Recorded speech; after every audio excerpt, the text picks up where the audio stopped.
folks.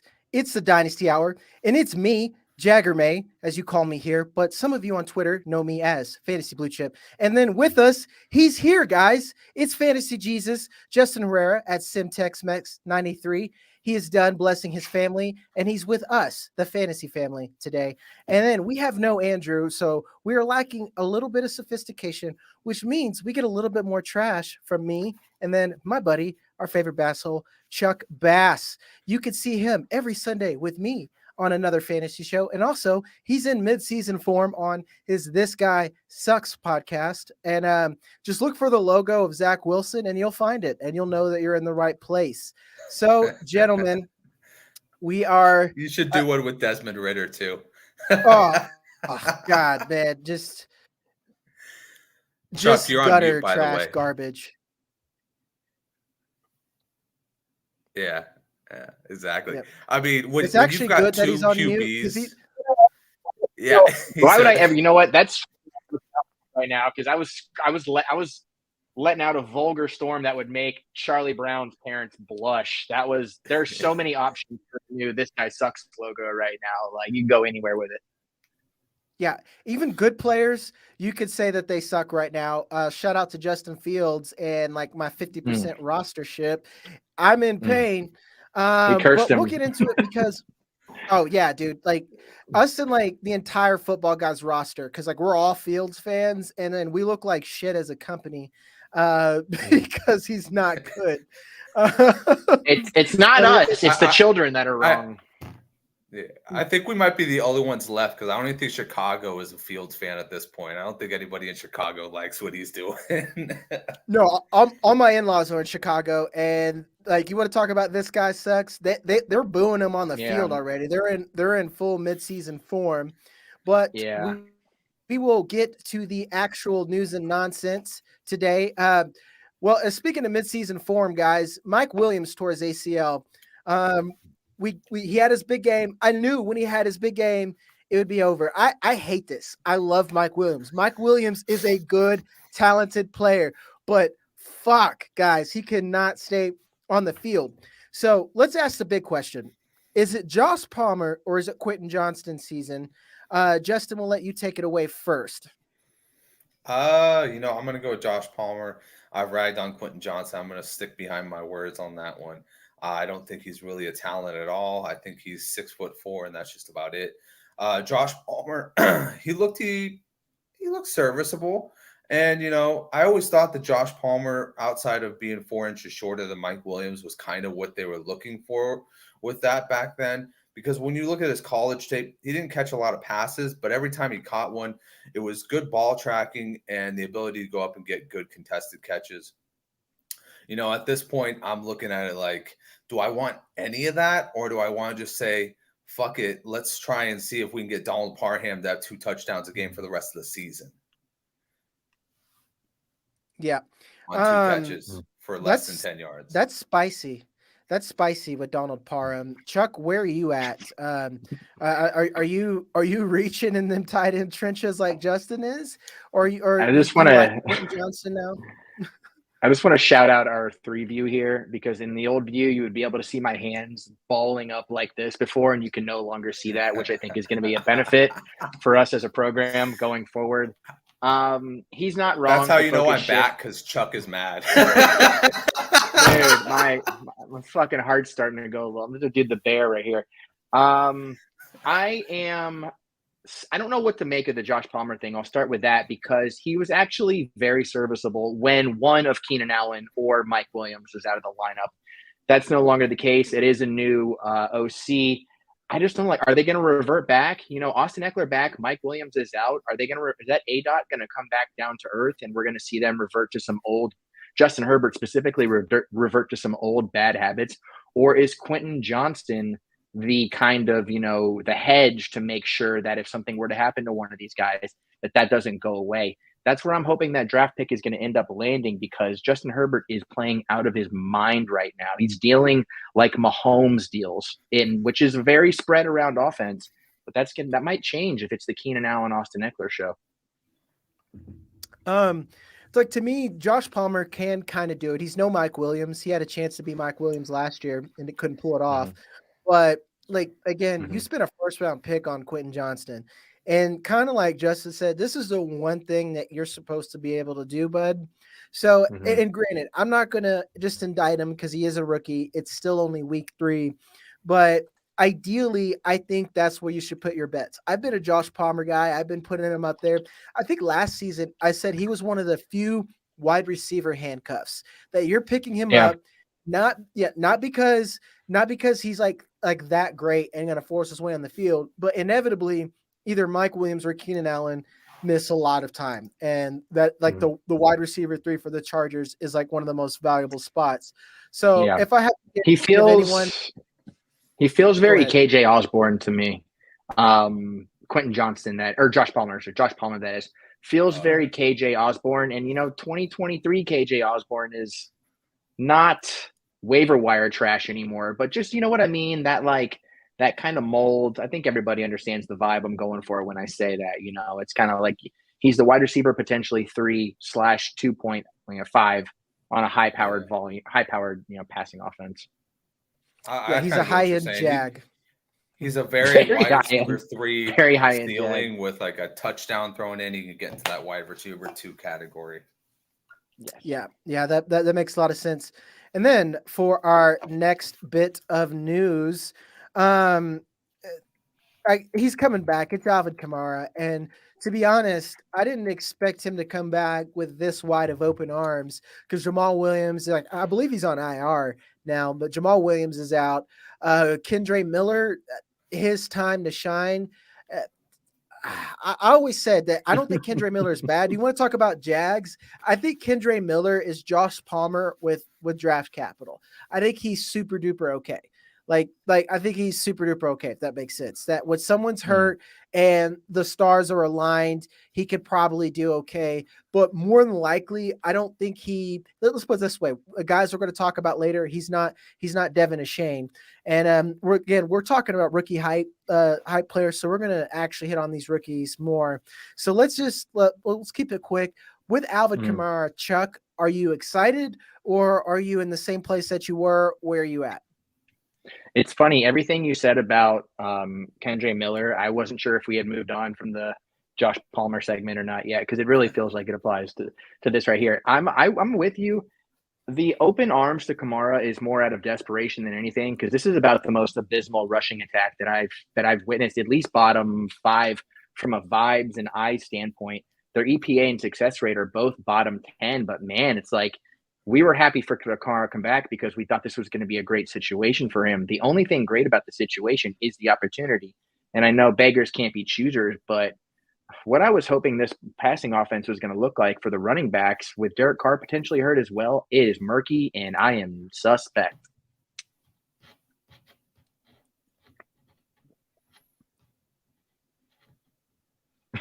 Yeah.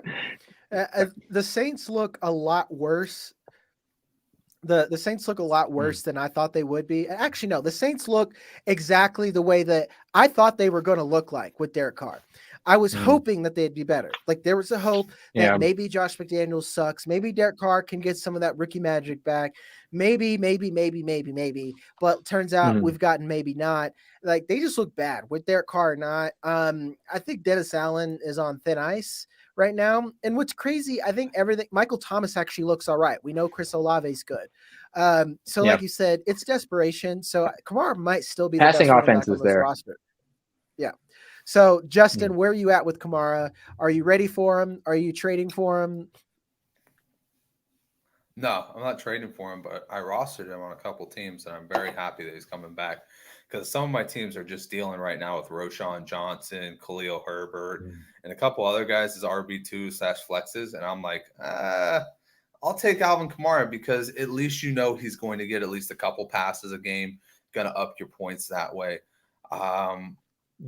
Who knows? Maybe he's the key to Derek Carr in this offense, kind of getting some rhythm, but this team just looks absolutely terrible. This team is the epitome of the NFC South right now. Like this is the best you've got.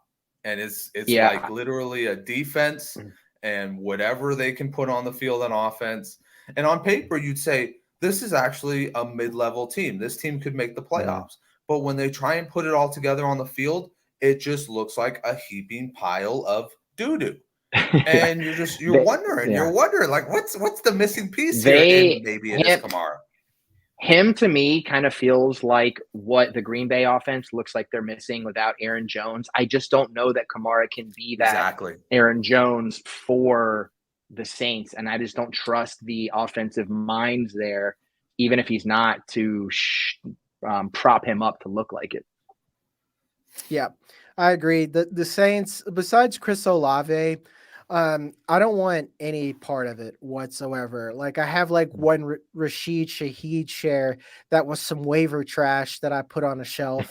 So I'll wait for another pop game and then trade him, because it's one of those things like I forgot I rostered it and I'm like, hey, this guy's he's super all right. You know? Do you know who has the least amount of separation per route in the league? It's not George Pickens. It's topical. Who is it? Slant Boy. Michael Thomas. Slant Boy is last in the league at 1.7 yards of separation per route, behind only Jonathan Mingo and T. Higgins. Well, Jonathan Mingo sucks. I forgot to even put him on the list. That's like a whole thing there. So, all right. Well, we'll move on through. We'll blow past this next bit of news. Brandon Aiyuk's limited. Womp. That sucks. We'll monitor it. He's still a good player. Well, these next two we'll talk about in one go.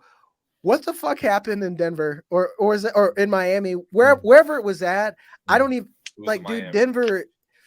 Dude, oh man, that I live at. Amazing. I live in Colorado, and it's sad. I don't know who's sadder, the collective state of Colorado or the city of Chicago, but buddy, Vance Joseph is terrible. At least Colorado has had some like reason to applaud. Like Dion gave him a couple good games. Chicago hasn't been applauding since like 2017 when the Cubs won.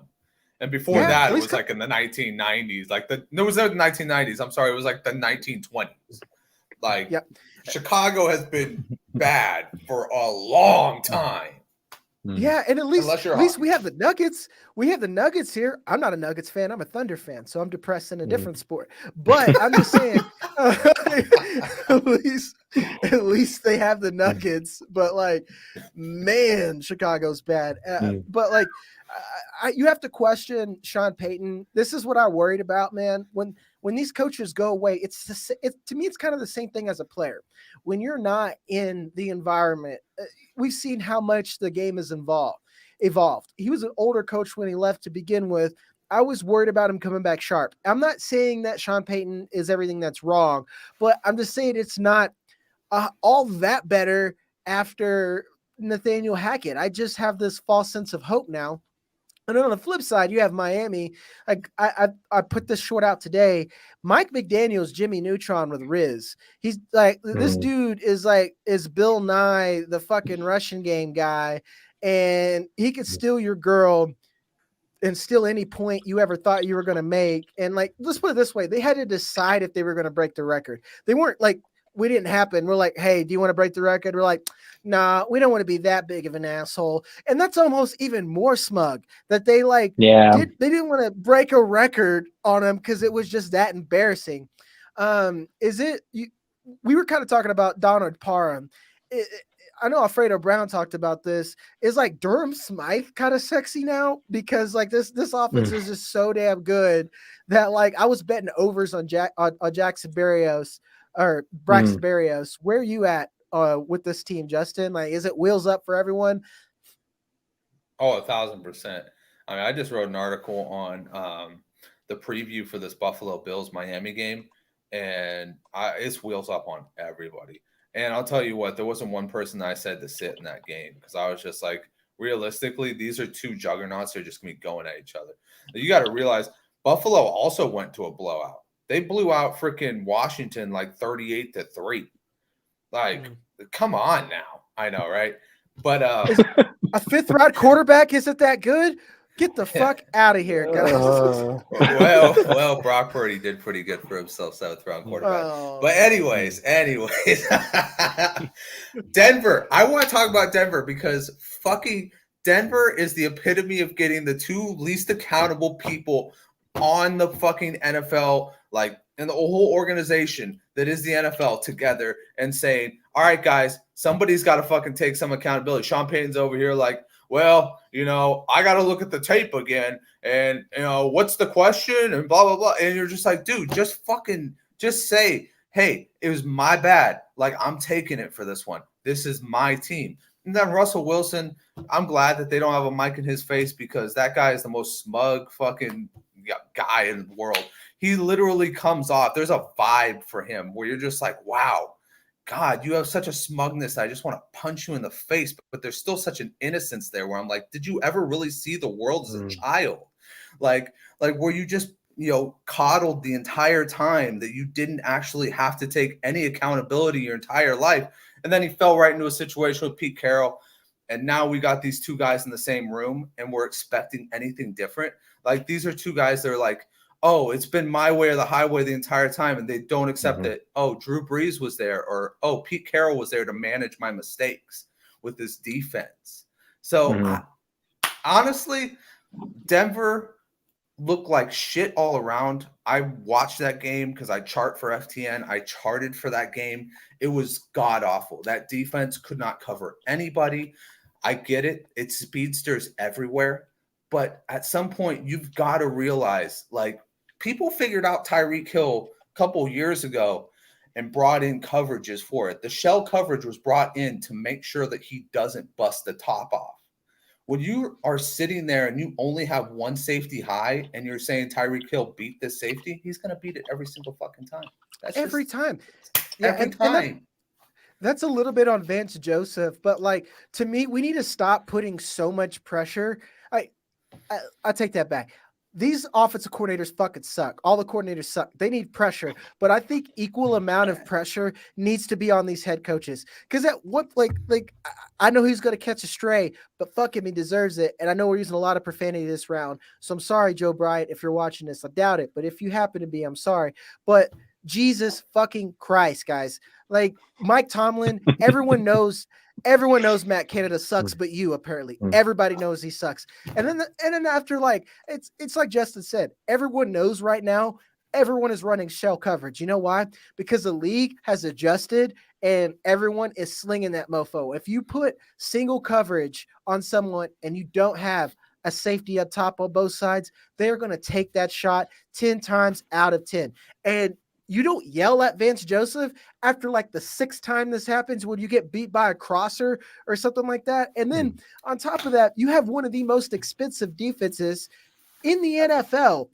And now you have like let's be honest, folks, we spent on this too long. So we'll end it right here. That they have a funnel defense, not a run funnel, not a pass funnel, a funnel defense. Until we see differently, if you have a player against Denver, wheels up, baby. You put up that Kevin James meme where he's just like, because you're ready to fucking go, man. I'll throw a stat at you to end this little segment. Let me throw a quick stat in there. Sean Payton has his 2000. He has 2 of the 11 worst defenses of all time. The 2012 Saints are the only team to give up 7,000 yards. And at 11th, the 2015 Saints, 6,615 yards. And if we were doing top 25, he would have 3 of them. This is the Sean Payton way. Yep. Yeah, it's alarming. So unless this offense becomes the Miami Dolphins, the only player I really want off this team is for Dynasty is Miami. Or excuse me, of course you want Miami. Marvin Mims. Yeah, the reason why I said should we call him Miami Mims? Miami Mims. He belongs in Miami, dude. He's fast as hell. He's fast as hell. Well, we will pay some bills, and then we're going to come back. Yeah, we'll pay some bills, and then we're going to talk about all this rookie hype coming up next. Fantasy Sports Corp and Underdog Fantasy have teamed up to start your fantasy season off in the win column with Best Ball. What is Best Ball? It's quite simply the easiest way to win. No team management, no trades, No waivers. It's their biggest contest ever and it has only gotten bigger. You simply have to sit and win. You don't even have to set your lineup. Always get your best score every week. Just enter a contest, draft your team, and Underdog will do the rest. What could make this even better? How about free money, up to $100 using our exclusive promo code? Go online now and use the promo code TSSDYNASTY to double your deposit up to $100. You tell them Gingerbread sent you. Good girl. Well, make sure to use that code because again, we're in full swing. Make sure that you win that money because I sure as hell did not. I drafted way too much Fields. And then make sure to like, subscribe, hit the bell, do all the social media stuff that gives us all that support. And while we are here, we are talking rookies.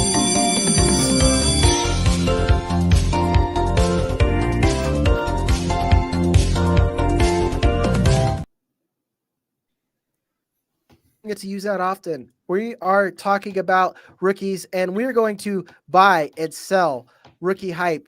We will take our turns and then go as fast as possible to get through every one of them because we have quite a few to talk about. And we're going to start with the quarterbacks. Anthony Richardson. I think I just released QB rankings. Right now, he's the Dynasty QB 8 for me, and I feel really comfortable.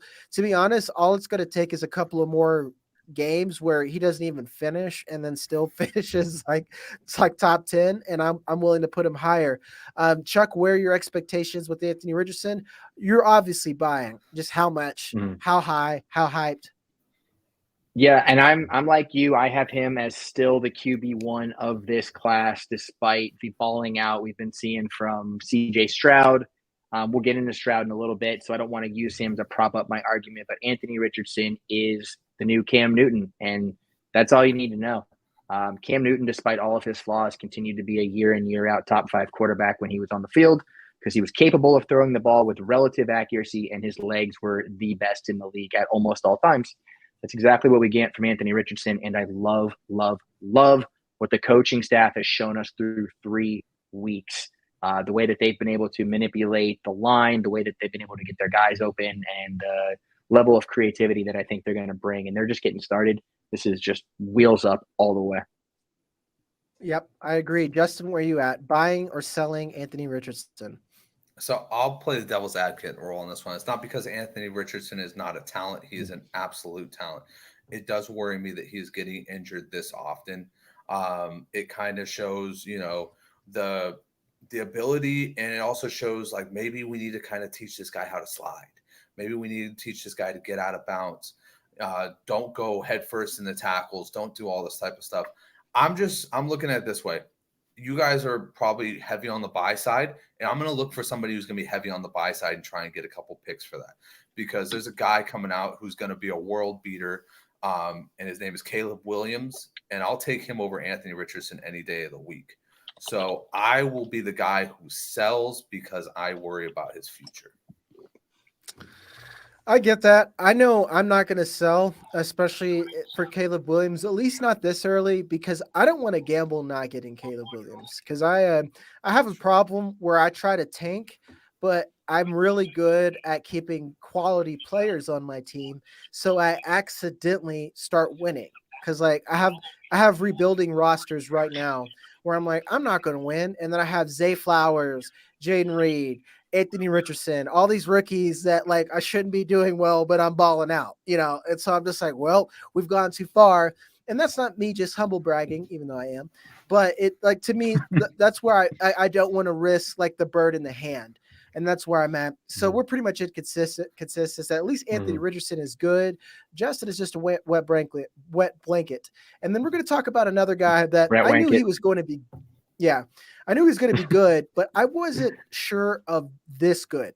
CJ Stroud and the Texans as a whole, I keep talking about this. The Texans are pretty damn good. Them and the Colts look much better than I expected them to be. CJ Stroud could break the rookie passing record. That's not hyperbole. He is slinging that thing. Tank Dell looks good. Nico Collins finally has a quarterback. To be honest, I am buying, and that might be too late. I have one share, and I'm pretty sad about it. I'm sad. That's because I have a lot of other Anthony Richardson. But like, let's put it this way: my one Bryce Young, I wish was C.J. Stroud, because I 100% had Bryce Young over C.J. Stroud at that point. I think you were the C.J. Stroud lover over Bryce Young. Is that right, Justin? Preseason? Yeah, I like CJ Stroud.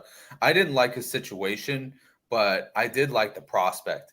And it's very promising that he is pretty much taking he's taking chicken shit and he's making chicken soup out of it. He's doing some great stuff out there. Also, a little bit of a thing to foreshadowing for the wide receivers. Tank Dell is pretty fucking good. He looks like a third-year veteran in the system right now. Everybody was worried about him being too small. Guess what? He's just got that separation. He's got that skill, and he's got that Bobby Slovic mentality where when I get the ball in my hand, I am going to be fucking dangerous with it. And that's what he is. I love that. You gotta love that, because they're going to have the next 4 years to really get it going. And this whole division looks wide open. After the Jaguars lost to them, I didn't know this, but the Jaguars have lost 8 of the last 9 games to this team, the Houston Texans. Mm-hmm. So they own that booty for sure. Dominant. Yep. Chuck, where are you at? I am shocked that this guy still is basically playing at Ohio State, and it doesn't matter who his weapons are or how bad his offensive line is. He's still it looks exactly the same, and that's what we all thought, right? We were like, welcome to the big leagues, guy. Let's see how good it goes for you. And he just stepped in like he's still fucking playing in the Big Ten. He looks amazing, and he is making difficult throws. Most of his stuff is coming from volume play, but when you can handle this level of volume this early, I don't care what the results are. I know that you're off to a hot start. You're playing with confidence. And the fact that they're asking him to pass as much as they are with how banged up their offensive line is things I wouldn't expect teams to ask 10-year veterans in this league. This is about as impressive as a start to a career as I can remember. It kind of feels – it's not exactly the same, but I'm getting the same vibes from this team as I got from when Kyler Murray put it all together with the Cardinals. I think it was like the 2021 season. And they started out like 8-9-0, and there's like, oh, okay, so these are a bunch of adults in the room, and they're dealing right now. Now, granted, that didn't work out the way we all hoped it would have because of injury, but I don't know. There's just like they know something we don't kind of vibe to the Texans right now, and that's a breath of fresh air. Yeah, man, I agree. And it's like, and I remember the criticism, I think we even gave some to the Texans trading a lot of their picks to get what they got. And now when you think about it, I don't think it was a shit idea at all, because they got their 2 franchise cornerstones. Will Anderson is good. It's one of those things where the stat sheets are going to light up, but he's doing everything. He's getting in the backfield. He's disruptive, and the defensive unit as a whole looks good. Derek Stingley is, to me, a top 10 corner, if not higher at this point, the way that he's playing. And then, again, you were talking about they knew something that we didn't. They might have their receiving core kind of settled. If you're a disciple of Matt Harmon, Nico Collins is a bona fide wide receiver, stud. He's been charting well and winning since he got in the league. The problem is that he had a neck with arms as a quarterback. And I'm talking about Davis Mills for 2 years. It just hasn't been good. He hasn't had anyone to properly use him. And then, like Justin said, man, I got to eat shit on Tank Dell. I'll keep doing it, man. The dude can ball. He is a bona fide separator. He's like, I remember his Twitter bio. It just says route runner. That's a description as astute as I've ever seen. Like that boy could ball. So to me, it is wheels up. We're going to move on to our next quarterback, who is it doing as well? And I feel like it's been a bit of a disappointment, and it's Bryce Young. I know for me, I'm not I don't think it's over, or, he's Justin Fields or whatever other bad quarterback that you want to name, but he definitely doesn't look as sharp as the rest. So Chuck, where are you at with Bryce Young? I'm getting some strong Baker Mayfield vibes from him, which is really weird with 2 Buccaneers jerseys hanging from behind my head. And I mean Baker Mayfield like last year, not Baker Mayfield to the start of his career. And now there also is a big funk around a lot of these guys because, it hasn't been a strong few years for quarterback development in the NFL. And they've gone south very quickly. And a lot of blame has been going around. I'm not saying that that's going to be the case with Bryce Young, because it's too early to make any calls. But when Andy Dalton steps in and it looks like an entirely different team, that's just not what you want to see from your first overall pick. And I know that that's not going to like make anybody's head turn, but he's quickly fallen down the ranks of these quarterbacks that nobody probably expected to happen. And I don't know how you catch up with what they have there in Carolina. They basically mortgaged their future for this guy. They were expecting him to bring a baseline level of play off the bat and not be already rattled on the sidelines, not look like he doesn't even like compare to other NFL players. Kind of a panic alarm right now, to be honest. Are you just as panicked, Justin? Yeah, 100%. I mean, he doesn't look like he's going to be an efficient fantasy quarterback at any point. Like he just doesn't, all the things that was a check mark for him being a successful quarterback, he has not shown in his NFL tenure. Like he has not shown decisiveness. He has shown more hesitation than anything else. He hasn't been using his legs nearly as much. This is a bad team, but Chuck said it best. Like they looked good with Andy Dalton. And that's crazy because you would have thought out of all the quarterbacks, Bryce Young would have that veteran presence already. He would already have that like composure, and he doesn't. And you saw it and you're just like, okay, so this is how Adam Thielen should be used. So he's still got something. And DJ Chark isn't washed. And, this offense isn't completely dead. But, I mean, shit, they look not that way when Bryce Young is behind the helm. So I think that, maybe they need to ride it out and kind of just let him kind of look behind Andy and let Andy really be like a guy for him, be like his sage, guide him through it these next couple of games. And, at this point, if you were going to ask me buy or sell, I am 100% selling because I do not believe what this guy is doing right now. I do not believe that. Yeah, I know. I've been trying to hustle Bryce Young to Dave Kluge since like preseason.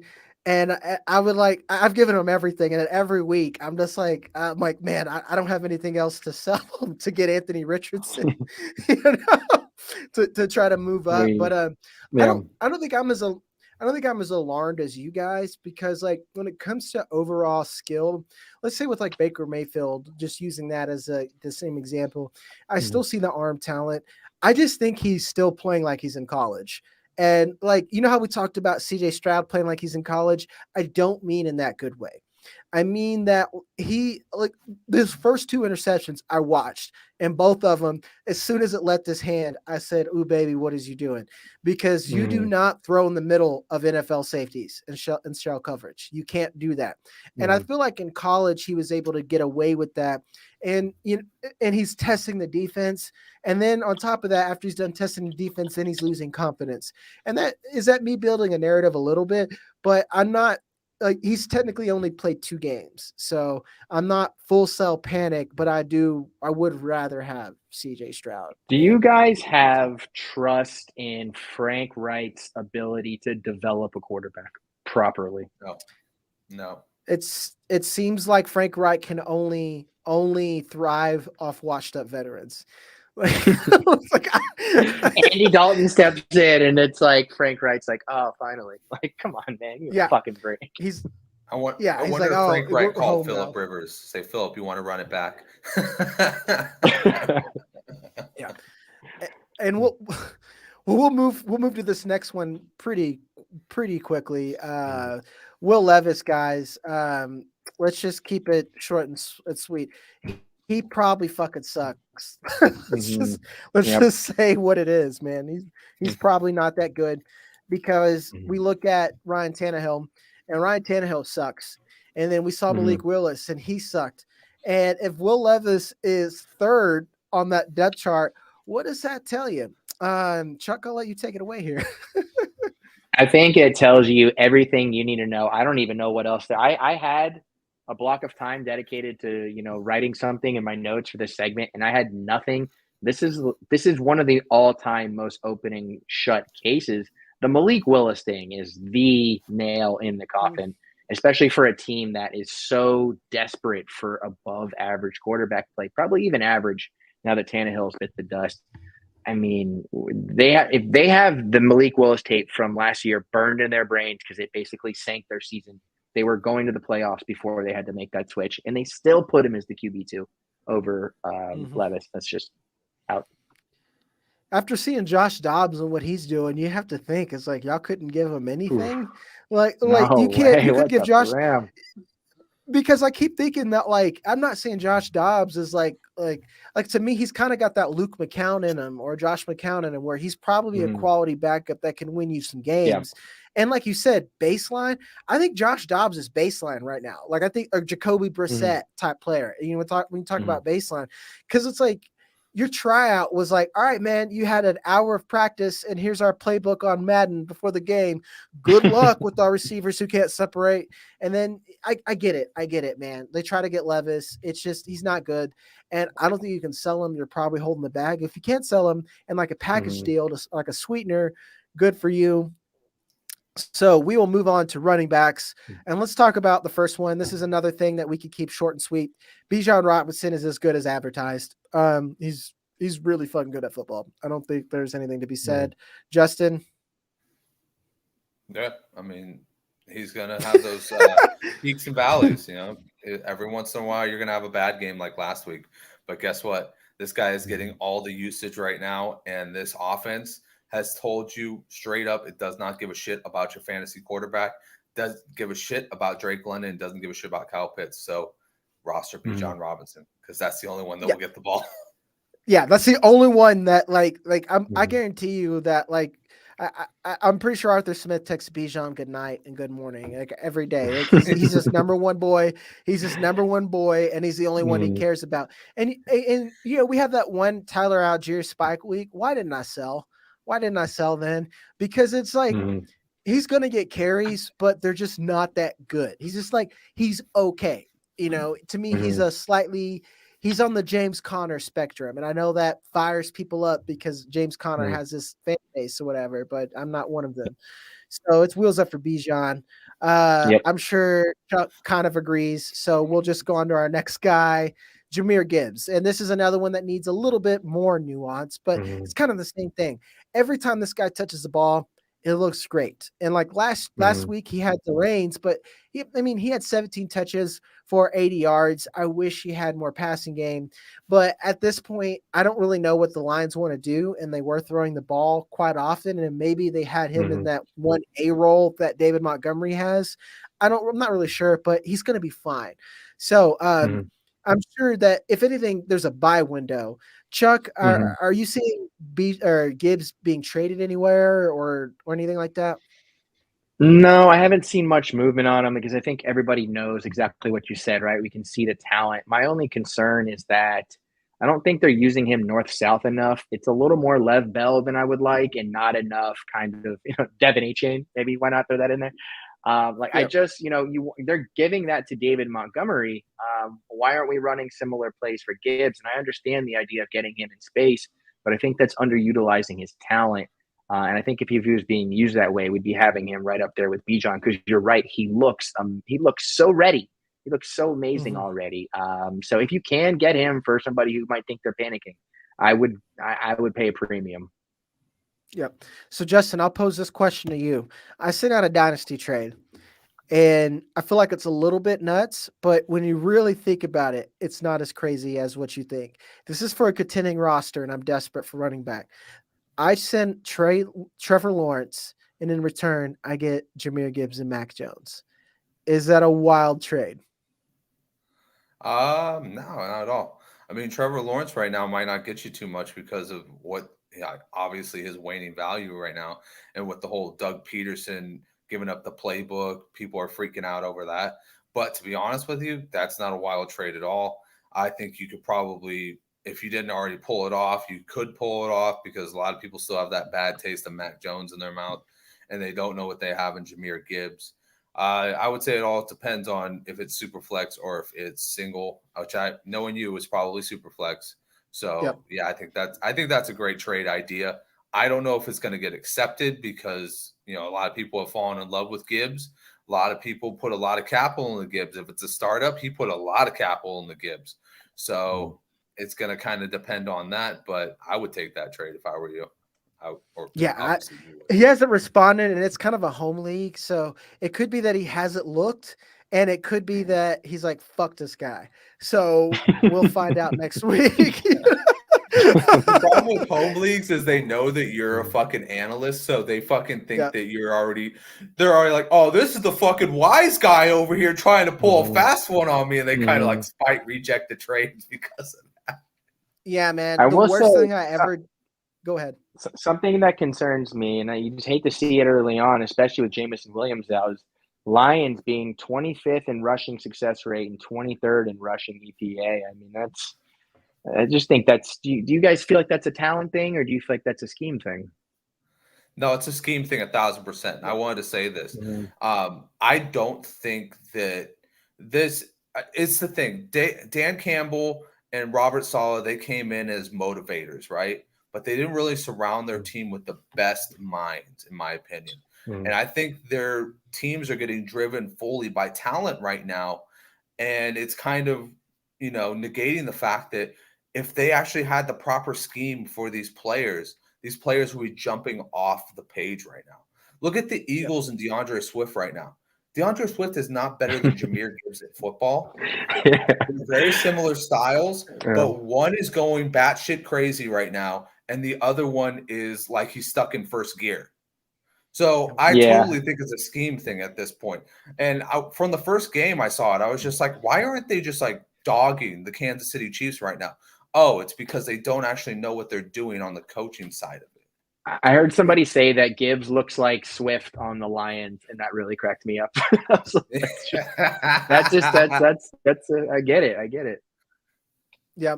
And like, again, I'll always try to make this point whenever. This is why you buy into talent over situation. It was a hard lesson for me. Yes, situation comes it sometimes it's a fucking problem you can't get over. But at the end of the day, this is why I told everyone. They're like, what about Kenneth Gainwell? DeAndre Swift is just a much better player. He always has been than Kenneth Gainwell. And like, all it took was one game. And you even look at the efficiency charts again, these fun plot graphs that I only use when they fit my narrative is like DeAndre Swift is on one end of the graph, and then Kenneth Gainwell is in the clump of the meh clump. So this is example. What I'm saying is buy Jahmyr Gibbs. It'll be fine. At the end of the day, he's either going to get it done on the Lions or eventually the Eagles will trade for him and then he'll ball out then. So we'll scoot on to our next guy.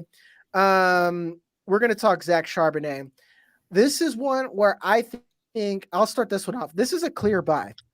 This is a clear buy for me because what we're seeing is, yes, Kenneth Gainwell is having a lot of good production, but I think a lot of that is coming off of touchdowns, and we've seen Zach Charbonnet eat in to that production more and more every week.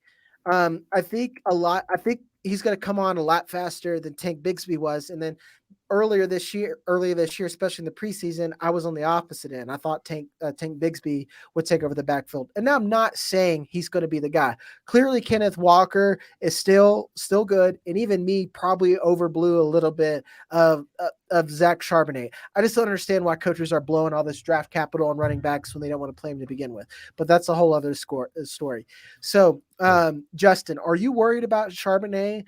Are you buying? Are you selling? Because to be honest, I'm on both ends. If I'm competing, I'm going to try to sell Charbonnet to get someone who's a little bit more rock solid, maybe send a pick in Charbonnet.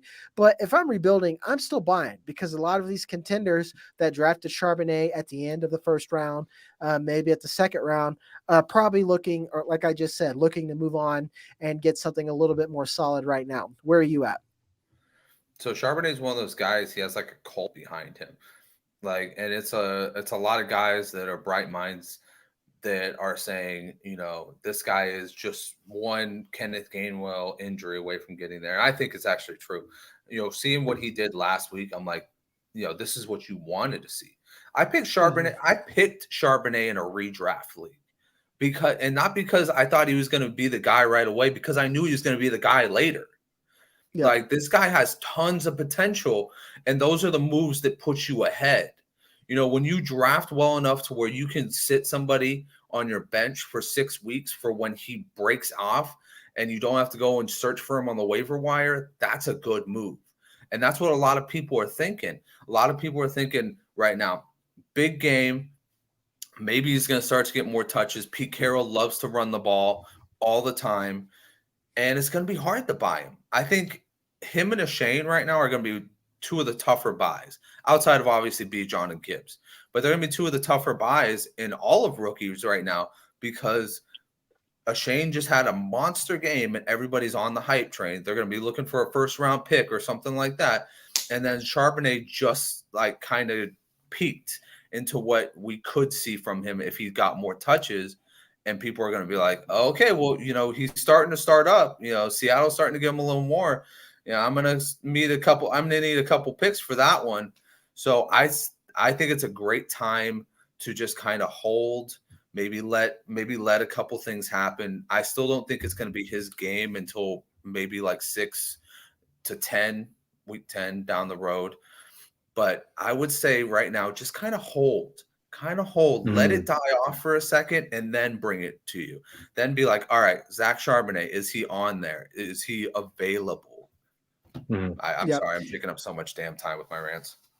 No, dude, that's completely Good to have you back. Like when you're, it's like when you're speaking the truth, I'm gonna let you cook. You know, like because I'm only just gonna piggyback off what you said and then kick it to Chuck. It's like honestly, like the more I think about it, I traded off a contender, but my return was good. I traded Jaden Reed and Charbonnet for James Cook. I think that's like a solid trade when you think about it. But like the rookie grinder in me misses Charbonnet already. But it's like you said, like if let's say you're a contender or you picked up Josh Palmer or these guys that are coming off the waiver wire, I would try to package them in something else to get Charbonnet right now. Because like Justin said, a lot of the people that aren't as sharp as people who would listen to us or people like us, that they're not going to know this. And they're going to be impatient and they're ready to move off of them because they don't want to go 0-4 or 1-3 or something like that. So I'd put that out there. Chuck, do you like Charbonnet? Are you going to be the wet blanket here? Do you think it's still the Kenneth Walker show? No, I'm a company man with you guys, and I'm going to use some historical indicators to back that up. Not only did this happen to Kenneth Walker last year with Rashad Penny, Walker was very much eased into the role. Even before Penny got injured, it was a 3-game sample size, and then he started to be mixed in more. The same thing happened with Breece Hall last year and Michael Carter. It took until the 4th game for Breece Hall to see more than 8 touches. Damian Harris and Ramondre Stevenson. Like, there's plenty of examples of these coaches that emphasize their scheme with the talent mixed in to finally see what they have out of these guys. Not everybody just gets to walk in like your Bijan, like your Gibbs, and be assured to roll because of draft capital. These second-round guys, there's a little bit more play involved. So it's very promising to see him already double his usage in just the last week. In a game that was a desperate game. That wasn't some fourth quarter or some second half blowout. The score was much closer throughout the game than the final score indicates. So they started to rely on him a little more, and I think he'll hold up a little better, not just this season, but long term. I'm glad you brought up Kenneth Walker's touchdowns because that is a huge buoy for him right now. Granted, you have to give him credit for improving his physical running and his ability to punch it into the goal line. That was a big concern for everybody coming in, and that's why we like Charbonnet so much. He's held that off. So whether he continues to do that or not will remain to be seen. But I'm with you. I think he's a screaming buy if you're in the right situation. Yep. And we're going to pay some bills one more time, and then we're going to finish off running backs. There are so many good pass catchers that we actually got to talk tight ends. So that's going to get moved to next week because I don't want to rush through these. Like, we need to there's a lot to fucking talk about, and especially with these other next running backs. So while we got the sponsors playing, again, make sure to like, subscribe, leave us a little comment, do all the little ditties, and then we'll be right back with you after we talk about a little bit of Jazz Casino. Jazz, Sportsbook, Casino, and Racebook, the world's best resource for all-purpose online wagering. For over 20 years, Jazz has provided the best and quickest payouts in sports and entertainment wagers. Live sports betting, covering all the major sports leagues, and even into the new and exciting world of esports. Down the stretch you'll come, with Jazz's online horse wagering. Get paid when you play with Jazz's fun and exciting online casino games. Go online now and use the promo code TSS for our new members deals. Jazz Sportsbook, Casino, and Racebook, the world's best resource for online wagering. Folks, use the code, do all the clickities and the bippity boopities with the buttons. I host a lot of shows, guys. I say this shit all the time.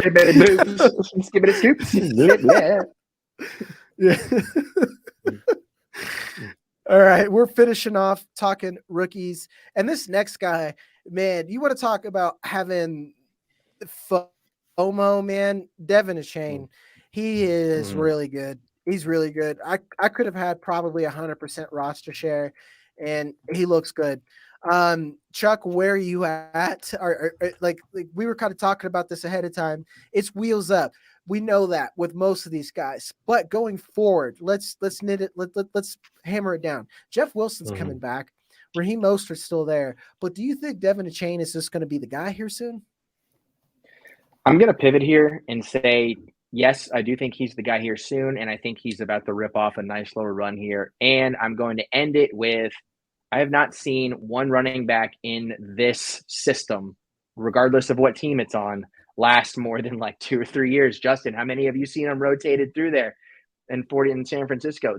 It's for whatever reason, it's the coach's philosophy, and you're going to see it implemented this season. These guys are not going to go away, even if Achane, I definitely think, is by far the guy there. I think this could be probably the best sell high we have on this show segment today.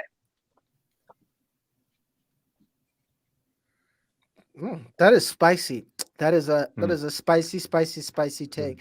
And like I said, I swung hard. I don't, as long as Mike McDaniel's there, he could.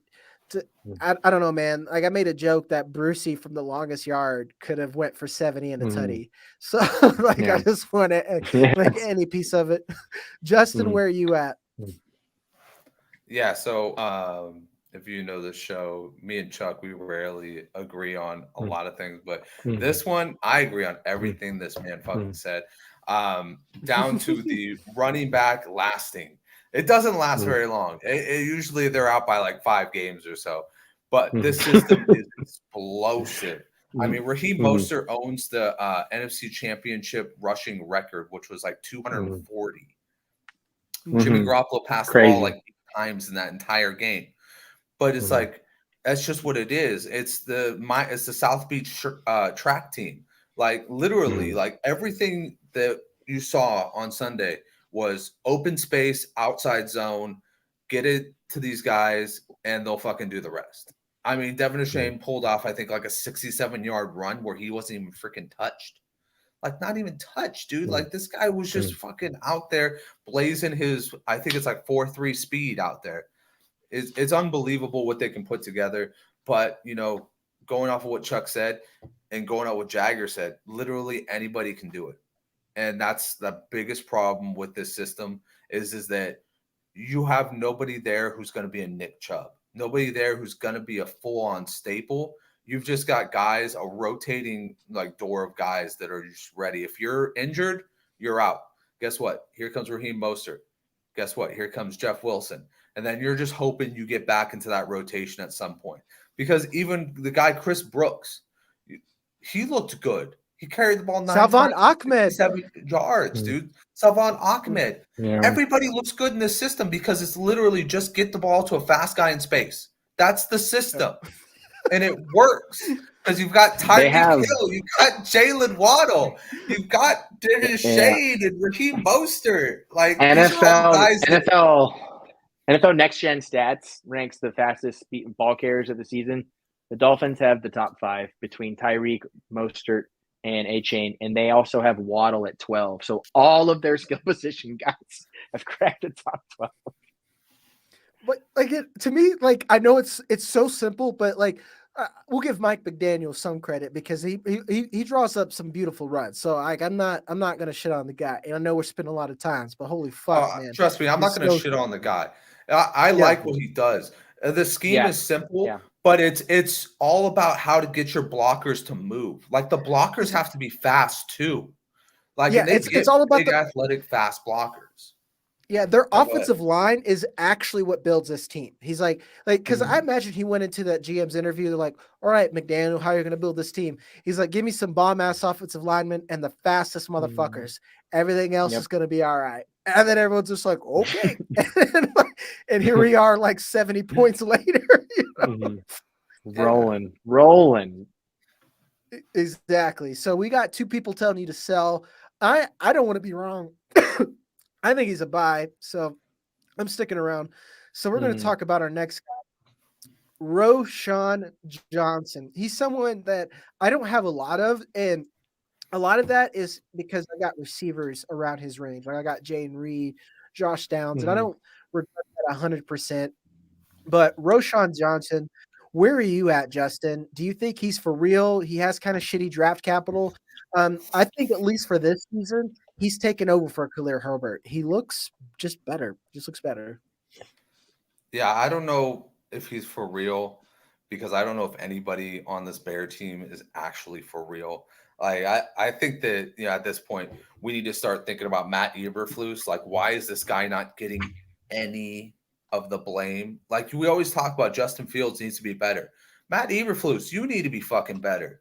I didn't even know who you were until like I was like frustrated this year, and I was just, who the hell is the coach of this team? And I was like, Matt Eberflus sounds like a freaking loser to me. It's not an NFL coaching name. It's not. It's not. It's like Purdy. It's not a great quarterback name. Don't fucking Florio me. No Florio here.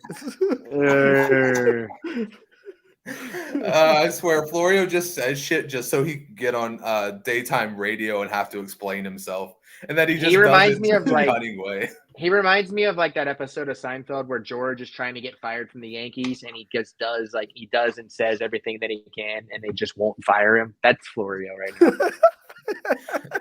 Oh yeah, isn't that the episode where he's trying to go to the Mets because they're going to pay him? Yeah, yeah. Shout out TBS. Shout out Jerry Seinfeld, the greatest show ever, and it ended right at the right time. It never got stale. Perfect. Ever. But anyways, I don't even know where the fuck we were. Roshan Johnson.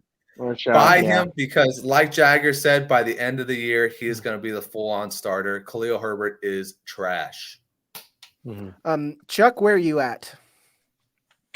I am of the ilk that I'm going to throw away everything from this Bear season except for eye test. And I like what I see from him. I like that he's third in rookie RBs in target share. He's being used more in the passing game than I ever thought he would off the rip, which is really impressive when you consider what this passing offense is. I mean, who would have thought the Bears would have been the third most heavily RB targeted team in the league? Like, I did not see that one coming. So I don't know if that one's born more out of desperation than it is anything else, or if it, they're just trying to they can't throw the ball downfield. So might as well throw it to the guy that's closest to Justin Fields. It's a very tricky one because, like I said, I don't know what to make of what my eyes are telling me between who's to blame for what's happening here. So I'm going to abstain from this one entirely until I get like 6 or 7 more games. Okay. Well, I'll be the tiebreaker then. And I think that Roshan Johnson is mostly a sell. And if you're going to buy him in Dynasty, you better be ready to win and you better be ready to eat it next season because he is a day 3 prospect. Granted, he is very good at things that coaches like, but I think Ryan Poles is gone. I think at least Eberflus is gone because after all the shit that Ryan Poles has done, the Bears look the same. And I keep saying that on all the shows that I do. And running backs are the number one casualty in regime changes, I think. So if someone comes in, let's say I think Chicago has to get rid of this. We need to recreate Mike Ditka because Matt Eberflus is not it. You need to get a good offensive minded coach in. Hope everything else works out later. But let's say Ben Johnson comes in here. I think that Roshan could be a good Ben Johnson guy in a David Montgomery role, like we see in the Lions. But but that's not guaranteed. We could get another Eberflus because I don't know if we've noticed, but Chicago is not a very well-run organization. I don't think it's a very well-run city. I think it's in the water. So, so we can't guarantee that they're struggling. We can't guarantee. Yeah, we can't guarantee that he's going to be hot around. dogs, That's it. And those Italian beefs, baby, they got excellent food. That's the one fucking They got the thing bear. They got the bear. That's about their rock right now. Yeah. And my girlfriend, she never watches this shit, but Chicago gave me you, and I love you. But anyway, I just think he's a sell. So we got one more guy. We'll blast through him pretty quick. At my biggest panic, I'm most panic about Tank Bigsby. That comes from the role and the touches that he's gotten. I know it's been 3 weeks, but I want the Jaguars to be better. And again, we kind of hit on this last week. Everything is kind of there for the Jaguars. A lot of stuff gets called back. You like there should have been more touchdowns, but I don't know. There's a lot of smoke, and Tank Bigsby isn't even one of the sticks rubbing together to create it. Chuck, you'll start us off. You were a Tank guy as well. Are you as disappointed as I am? I am. I'm not mad. I'm just disappointed is how I feel about this one. He's already got, he's getting used in the goal line, in the red zone, kind of like we had hoped, but your eyes tell you that what you're watching is not what you want to see. It does not mesh, which is very strange, but very similar to the previous situation, like the Bears. I think I'm watching a team that still does not quite know what it needs to be.